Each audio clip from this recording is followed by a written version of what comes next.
suis avec Magali Forêt et vous êtes notre dernière entrevue avant les fêtes parce que vous êtes plein de bonnes nouvelles. On parle à l'URLS de programmes de formation, de soutien. Puis je me suis dit, ben c'est ça, pour finir l'année et pour bien la débuter, on va partir avec ces annonces-là. Puis vous avez aussi la relève François Bourque là, qui va commencer ses inscriptions bientôt. Oui. Est-ce que tu veux nous parler des programmes en continu qu'on peut retrouver là, jusqu'au 6 mars, là, qu'on peut s'inscrire, les gens à la maison, vous avez le temps d'y penser pendant les vacances de Noël, les bonnes décisions du mois de janvier, si vous voulez partir des projets, peut-être que l'URLS peut être là pour vous. Oui, mais dans le fond, l'unité régionale Loisirs et Sport, on offre des programmes qu'on appelle justement en entrée continue. Des programmes qui sont disponibles là, depuis septembre, qui sont disponibles jusqu'au 6 mars prochain 2016.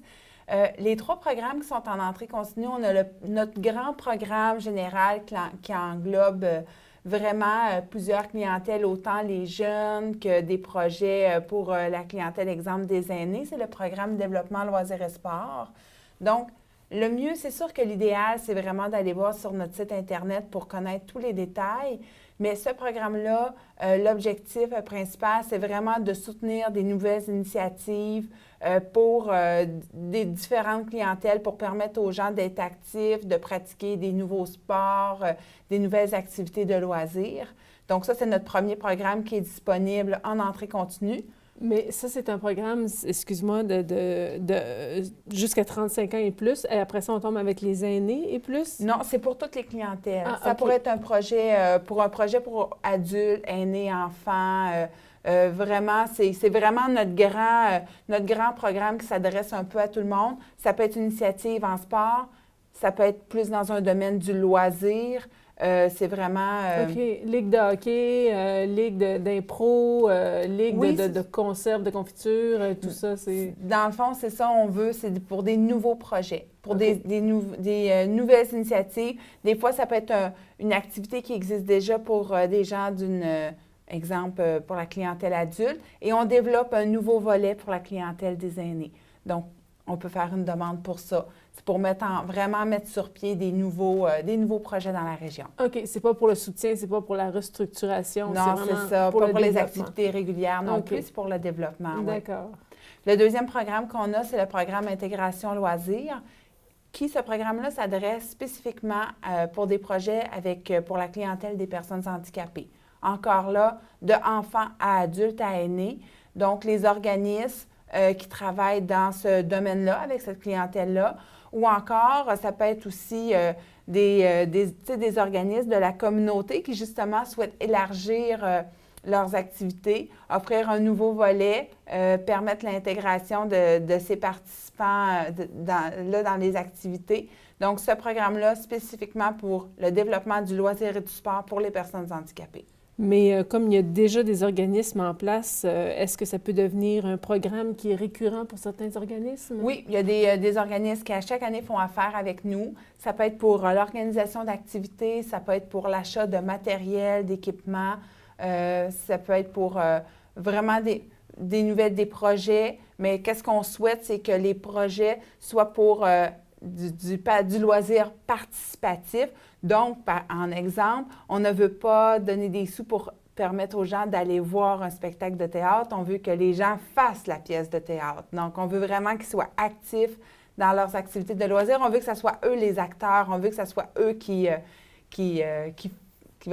participent là, aux activités. Ah ben c'est bon, ça. Et vous en avez un autre sur le soutien à la formation. Oui, le soutien à la formation, dans le fond, depuis quelques années, bien, ça fait longtemps qu'on a à cœur la formation de nos entraîneurs, de nos animateurs, entre autres auprès des jeunes. Donc, ce programme-là soutient la formation des entraîneurs, des animateurs en loisirs. Donc, c'est soit pour permettre à des formateurs de venir en région pour donner de la formation ici à nos intervenants sportifs ou en loisirs, ou ça peut être aussi pour aider une personne, exemple d'un club sportif, à aller se perfectionner dans une formation qui a lieu dans les grands centres, là, par exemple.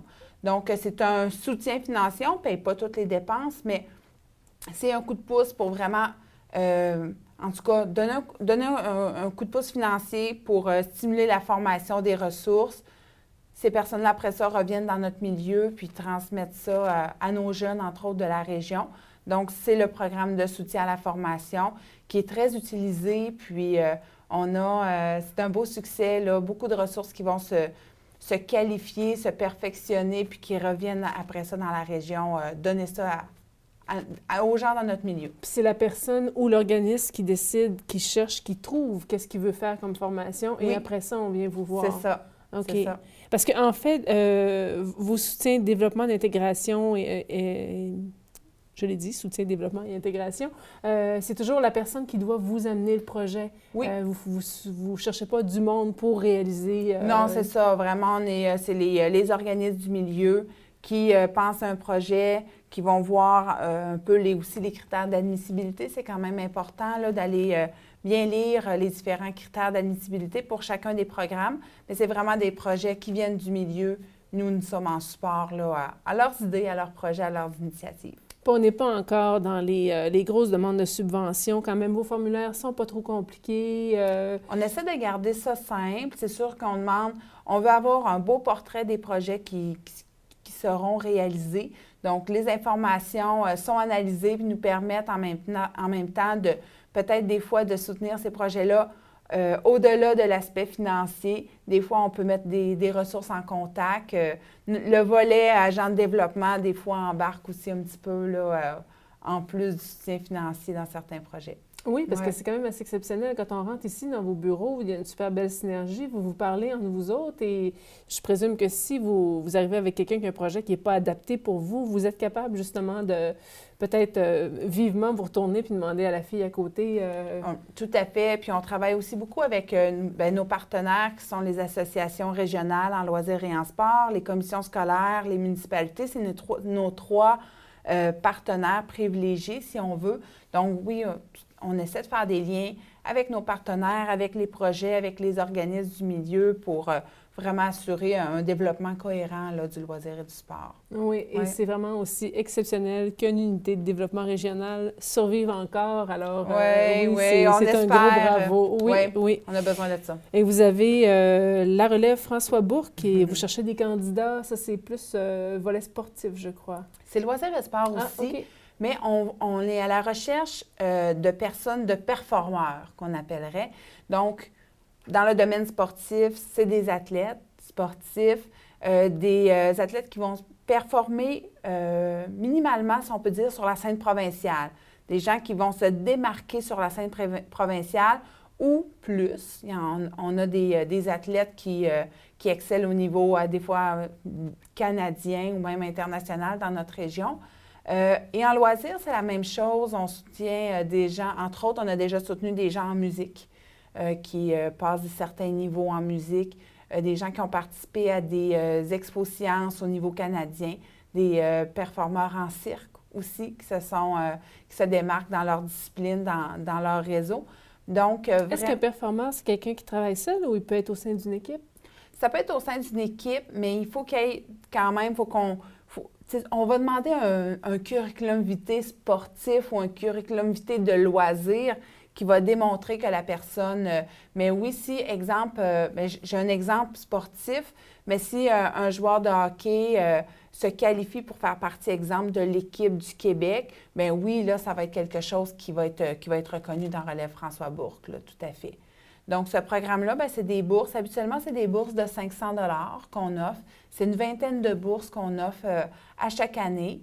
Puis, en plus du soutien financier aux performeurs, aux athlètes de notre région, le programme Relève François Bourque s'accompagne aussi d'une campagne promotionnelle. On souhaite faire connaître ces jeunes-là auprès du public. On souhaite que la population connaisse ces jeunes-là qui nous représentent, soit fiers de ces jeunes-là qui sont, dans le fond, qui excellent, qui représentent la Gaspésie dans toutes leurs compétitions partout ou leurs rencontres partout au Québec et même plus. Puis ensuite, on souhaite aussi faire connaître ces personnes-là, ces athlètes-là, auprès des jeunes, de nos petits qui commencent. Ils ne s'en rendent pas compte, mais ils sont des modèles pour nos plus jeunes. On a besoin de modèles. C'est souvent ces modèles-là qui motivent les enfants à s'inscrire dans une discipline, à se donner. Ils regardent les plus vieux. Donc, On a vraiment développé ça depuis quelques années.